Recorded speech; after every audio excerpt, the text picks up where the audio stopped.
Hey everybody, what's up and welcome in to Best on the Board here on Monday, November 1st. Michael Beller and Andrew DeWitt with you. To start off this episode of Best on the Board, we of course want to say hope everyone had a very happy Halloween and a happy Week 8 in the NFL world. DeWitt and I, though, we're looking past Week 8. We're looking on to Week 9. DeWitt, how was your Halloween weekend? Pretty good. Had too much candy for sure. Laffy Tappies for the win. Strawberry, not banana. Had a pretty good betting weekend. And then let's get ready to dig into Week 9. There's some interesting spreads out there. Yeah, there already are some interesting spreads out there. We've got 4 teams on bye, which means a 14-game week coming our way in Week 9. 1-1 for both of us last week, which puts you at 7-5 on the season. And here I am, DeWitt, man, 1-1 every single week, 7-7 on the season for me going into this Week 9 slate. Let's just get it started. You've got, let's see, we've got 3 favorites and a dog among our 4 picks here. You've got a couple of favorites, and the first one just pulled off a huge trade. Rams and Titans getting together on one side. Titans playing without Derrick Henry for the rest of the season. Rams pulling off a big trade for Von Miller. You like the home team, the Rams, land the 7 on BetMGM. Let's hear the reasoning. Yeah, I mean, can you imagine what Von Miller's going to do with Aaron Donald picking up most of the double teams? I feel like Von Miller spent most of his career double teamed by most teams. And so he's probably towards the middle of his career right now. He's not as young as he was a couple years ago, but I think this is going to be a fresh start for him. Who is? He's going to be playing for a team that is like legit Super Bowl contenders. I'm sure those future odds are going to start moving towards the Rams' way if they haven't already this morning. And I think, the Titans are just going to have to struggle to find their way without Derrick Henry right out of the bat here. There's reports that are bringing Adrian Peterson as like a tryout this week, which I think they're just kind of floating that so they can probably get a cheaper trade for a running back like Marlon Mack. But that's in the division, so I don't think the Colts are going to trade Marlon Mack to the Titans. They just cut Jordan Wilkins too.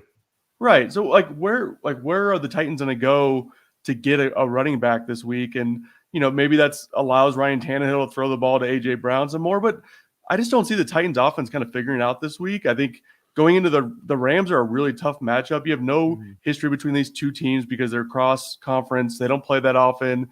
I just see the Titans kind of struggling in this game and the Rams offense being able to find their way against the Titans defense. And I think the Rams at home will run away with this on Sunday Night Football. I like this too, and again, we are always looking for spreads that we think are going to move here on Monday, and this one definitely feels like the worst thing you're going to have on the Rams is a touchdown. Like, there's no way this crosses a touchdown and is Rams -6.5 or Rams -6 by the weekend. It'd be very surprising. Something else to think about here: the Titans. I mean, they're 3 games up on the Colts in the AFC South with a road win in hand, so it's going to take a lot for them to not win the AFC South.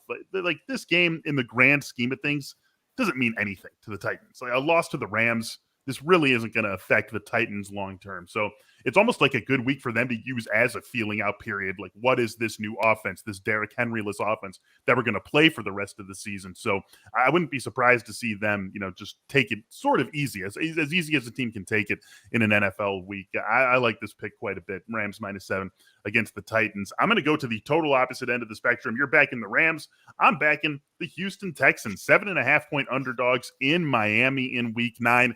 This, DeWitt, is 100% entirely a bet on Tyrod Taylor being able to make his return for the Texans this week. And it sounds like that's going to be the case. He was reportedly close to being able to return in Week 8. We've already heard from David Culley.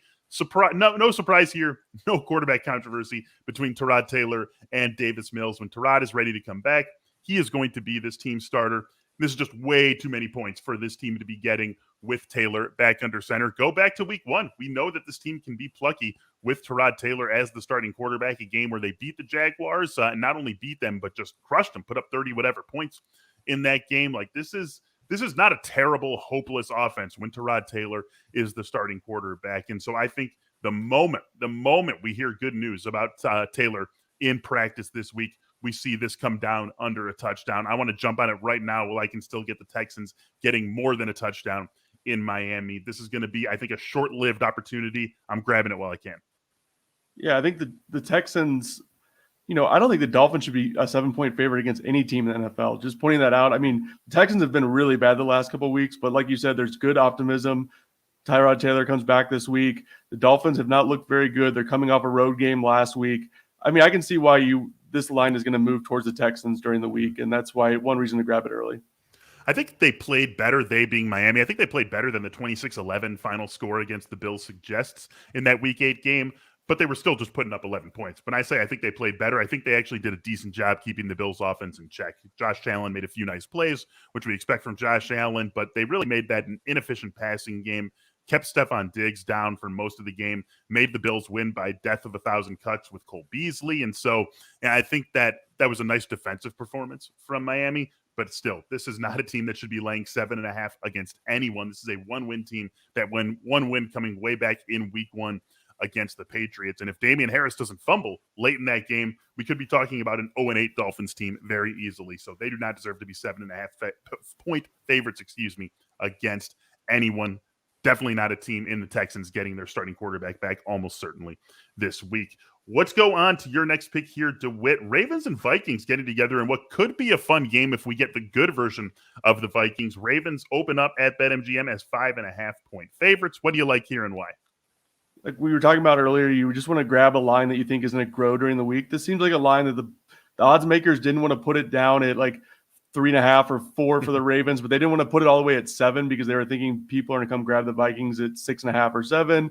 So they're kind of like put it in the middle. Let's see which way the money comes in, and then we'll just kind of wait it out during the week, and then we can move it whichever direction, on Wednesday or Thursday before when the casual bettors really start digging into it. So I just see and I'm probably overreacting to Sunday Night Football. I'll just go out there and throw that out there. But that team performance, especially on offense last night from the Vikings, was really, really bad.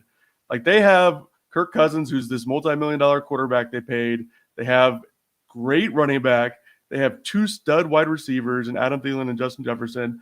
What were they doing last night, and why were they afraid to attack the Cowboys defense? Whereas the Cowboys offense with a backup quarterback attacked the Vikings on that last drive when they could have played it more conservative, settled for the field goal, went to overtime. I just see this line going up during the week, and I think the Ravens are getting healthier as this goes on. They've had a lot of injuries on the back end. Their secondary's had some injuries. I just see this line kind of growing throughout the week, maybe Ravens 6.5 or 7 by the time it kicks off. So that's kind of why I'm taking the Ravens right now. And I just don't believe in the Vikings right now. They just seem like that team had zero mojo going on the sideline last night. They looked like a team that wasn't engaged in the Sunday Night Football game against a backup quarterback.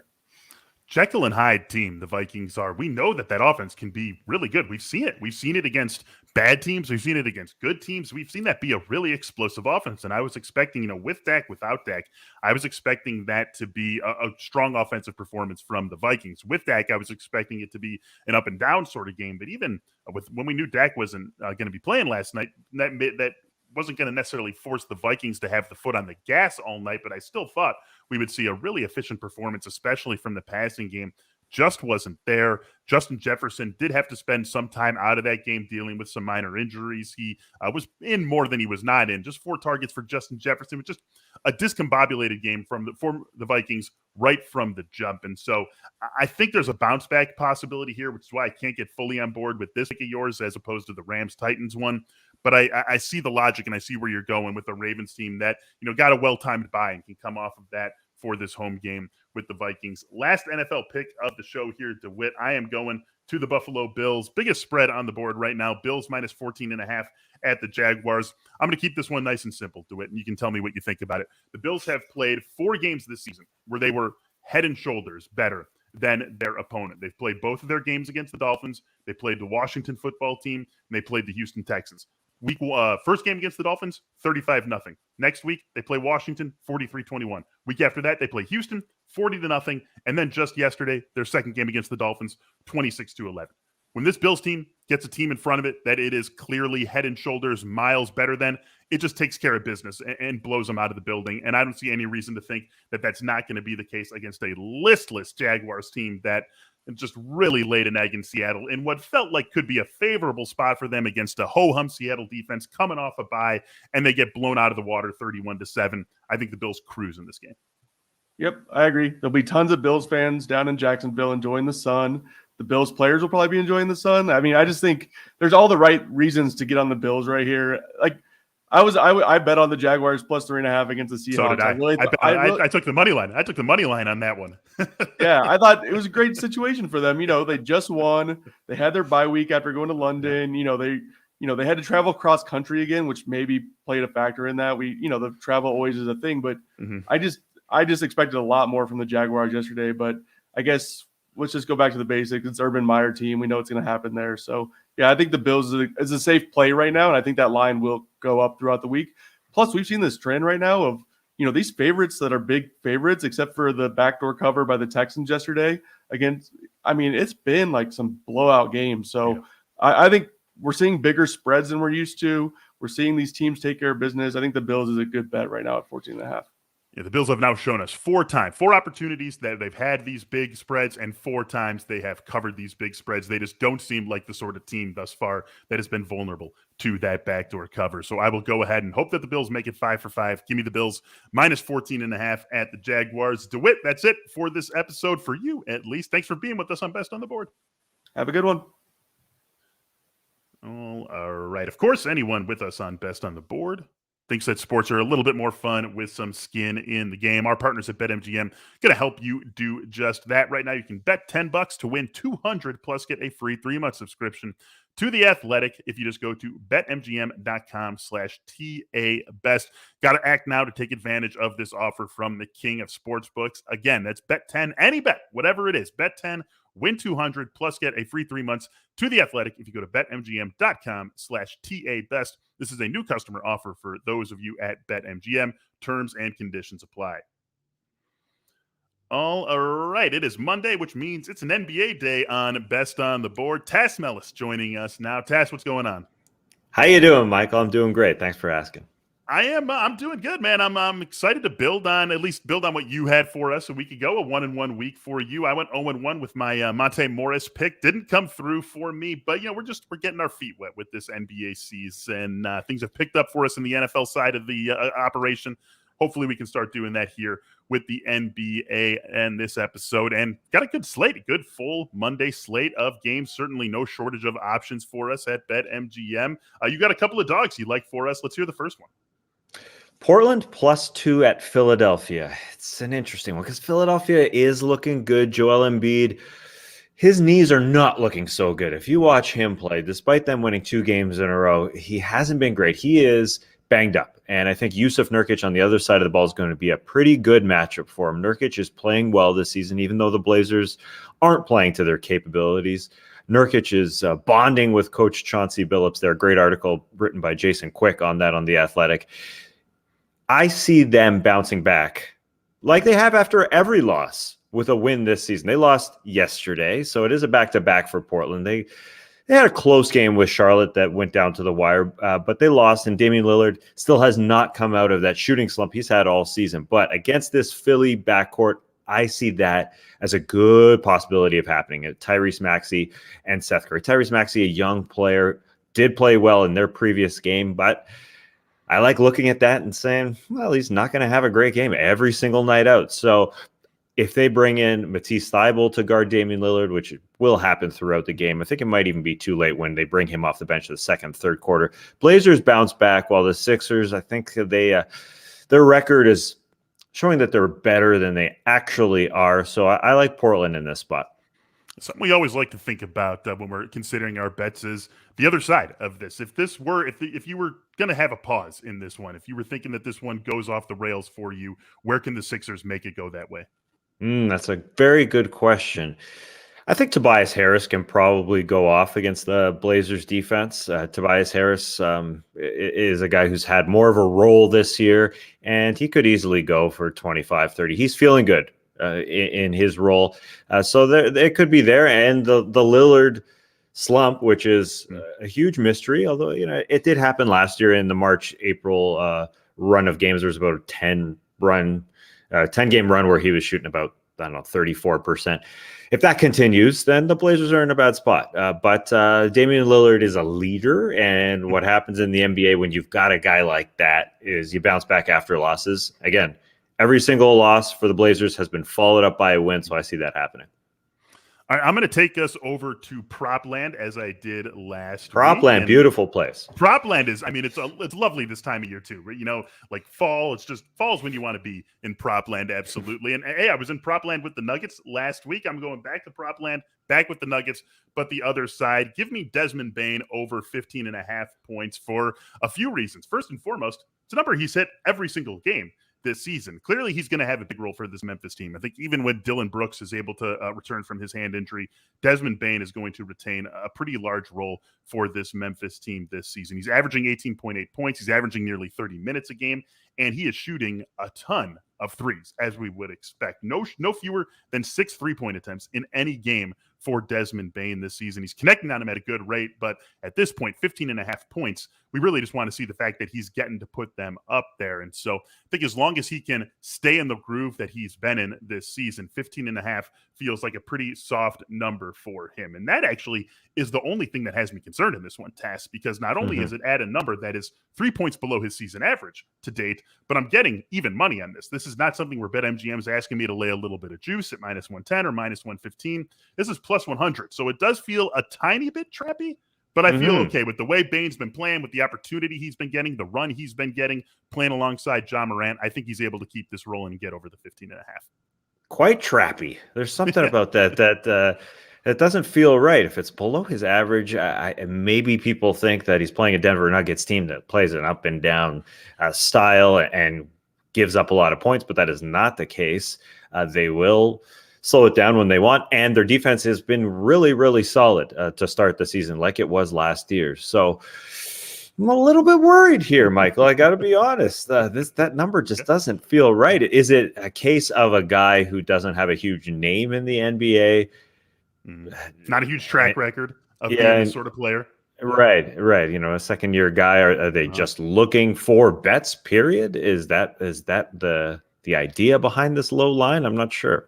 Yeah, I don't really try to get into the head of the odds makers because it's just going to lead you. That's the opposite of Propland, right? We love Propland this time of year. Heads of the odds makers, not at all where I want to be. So I go into this eyes wide open, acknowledging that 3 points below his season average and getting even money on it feels a little bit sketchy.